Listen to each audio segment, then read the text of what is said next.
Hey guys, Reginald Duck here, back today with another deck profile. So for today I've got the Noble Knight deck. It's a really fun deck. I wouldn't call it a competitive deck by any means, but it is a lot of fun. So let's get into it. So for the main deck, we've got 3 copies of Noble Knight Madrat. This is your main starter for the deck. So when it's not got an equipped card, it is a normal monster, but when it's equipped it becomes level 5 and you can summon another Noble Knight from deck, then destroy the equipped card. So really good, gets all your combos started. This plus any equip is basically a full combo, so really great. You need to play 3 of this because you need to see it. You got 3 copies of Noble Knight Brothers, a really strong card. Again, this plus this summons other cards from your hand, so again it can set up a lot of combos. So normal summon this and it summons up to 2 Noble Knights from hand. Also it's got a sort of Daigusto Emerald effect where you can shuffle back 3 Noble Knights or Noble Arms to draw a card, which is not hard once per turn, so really great to add off Isolde to give you like a play for the next turn. So 3 of those. Got 3 copies of Noble Knight Custonin. It's my favourite extender. You could play, I think it's Gawain, but I don't, so just 3 copies of this. If you control Noble Arms, you can special summon it, and then if you use this as material for a link or an Xyz, then it gives you an additional normal summon. So really great card. Just helps extend your plays. Got 2 copies of Noble Knight Ivan. If you open the Madrat, this is part of the combo where you'll get a token and it actually helps you extend into your full combo. So really great. Basically you just equip it and then you can just generate a token. And then you've got 1 copy of Noble Knight Bars. You don't want to see this at all if you want to summon it from the deck. Again, becomes level 5 like a lot of the older ones, and while it's equipped you can search 1 of 3 cards. You can reveal 3, randomly add 1 to your hand. So really great for a certain combo, and the level 5 again does come up. And then you've got Ignoble Knight of Black Launderslin. This is a 1 of as well. With it being level 5, like straight away you can summon it from deck with the Isolde, which really helps. Also it is part of one of the combos that I'll show you in the next video. So really great card, really cool artwork. You got 1 copy of Guinevere, the Queen of Noble Arms. Again, it's part of a combo. Really nice artwork, but you don't want to draw this card at all. 3 copies of Merlin, just another way to get to your starter, so you Madrat, so just 3 copies. Does let you do other stuff, but it rarely comes up, so it's literally just more Madrats. And then you play quite a few hand traps in this deck because of one of the combos. So you play 3 copies of Ash, 3 copies of Effect Veiler. I really like Veiler because you can't really play impermanence in this deck because of the way it functions, which will become clear later on, but Veiler is really great. 2 copies of Morgan, the Enchantress of Avalon. You don't want to play 3 because it's quite bricky and it's hard once per turn, but basically it's an Omni Negate, but you need to control a Noble Knight and a Noble Arms, so it's not always that great. And then you've got 1 copy of Ghost Ogre. I think it just rounds out your hand traps quite nicely. You can't play impermanence sadly, so might as well just play this. And then for your spells, got 3 Pot of Prosperity. I feel this adds a lot of consistency to a lot of rogue decks, so really great card. Just helps you make sure you get either your equipped spell or your monster depending on what you need. Got 3 Heritage of the Chalice. This card is honestly amazing. It adds whatever you need, whether it be a Noble Knight or a Noble Arms, and then when one of your cards is destroyed by battle you can add this back to your hand, so it just gives you a really good grind game as well.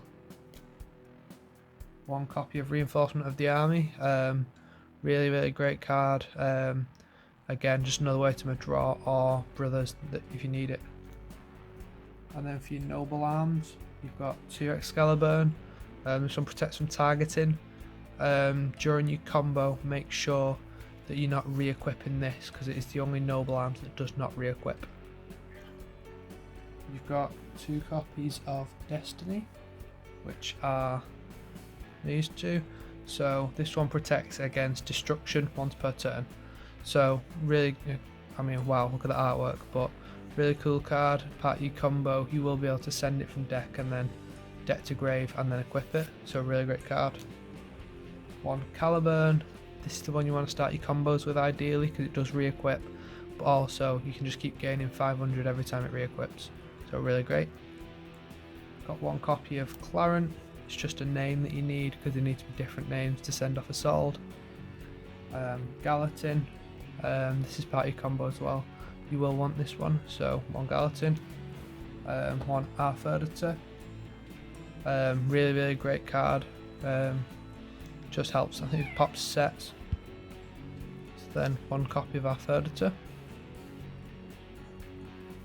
And then for the traps, got 3 copies of Until Noble Lands Are Needed once again. Really strong trap, part of the combo. It's the reason you play so many hand traps, because you can excavate in your opponent's turn and just basically add any hand trap. So that's it for the main deck. So then for the extra deck, you got 2 copies of Isolde, 2 Tales of the Noble Knights. Really strong card. Don't forget to add as well as summon from deck. So you're probably going to add a Noble Knight Brothers and then send 4 or 5 and then summon from deck. So ridiculously strong card. It's the only reason the deck is even slightly playable. So really good. 2 copies of Sacred Noble Knight King Arthurian. This is the one that you want to go into if possible. So it's the rank 5. When it's summoned, you can attach 3 equip spells from grave and it can destroy cards. And it also floats on death. So really cool card. Got 2 copies of Sacred Noble Knight King Custonin. It comes up occasionally, it can bounce cards. A lot of people make this going first, but I prefer to go straight into the King Arthurian if I can. Got the Arthurian King, sorry. 2 of these. Really great card. It's a lot easier to make than the rank 5 version, so you play 2 just because. And then for the non-noble knights, we've got 1 Gaga Cowboy, again level 4, just a very good generic card. 1 Castell, really great removal. A lot of these never come up because oftentimes you get locked into noble knights, but it's nice to have. Tornado Dragon, again just general utility. Dweller, exactly the same again, just more utility. Honor Arc, these could literally be anything, just I didn't really know what to play, so.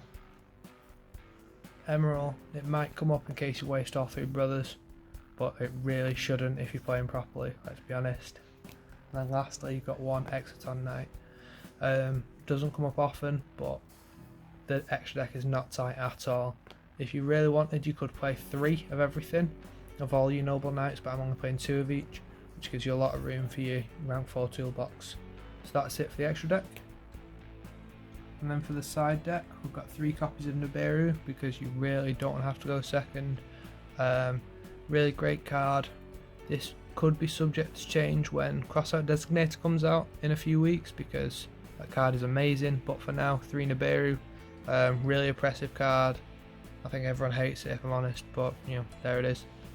Got 2 more copies of Ghost Ogre because you just want to play more hand traps just in case, because you're already playing quite a big deck, so you want to be able to see your hand traps. 1 copy of Noble Knight Dristan. It's really good for going second. If it's equipped with an equip, you can destroy a card, so it's really good. And also it's nice playing one of the older Noble Knights. 2 copies of Lightning Storm, really great card, just helps again with going second, as does Harpy's Feather Duster. Again, really nice card. 3 copies of Impermanence. It's not great in the deck, but I really didn't know what else to play, so it can be used going second, or if you go first you can just set it.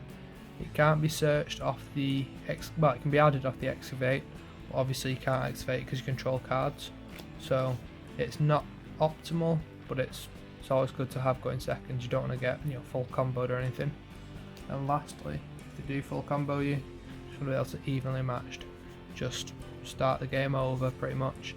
1 card each, and then you just normal summon. You really don't want to be normal summoning into a board, because if they negate it then you're just going to lose straight away. So again, really strong card. So this has been my Noble Knight deck profile. Hope you've enjoyed it. There will be a combo video for this because there's quite a few like niche combos that you can do that are really interesting and fun. So await that. Thank you for watching. Please like, comment, subscribe, and I'll see you in the next video.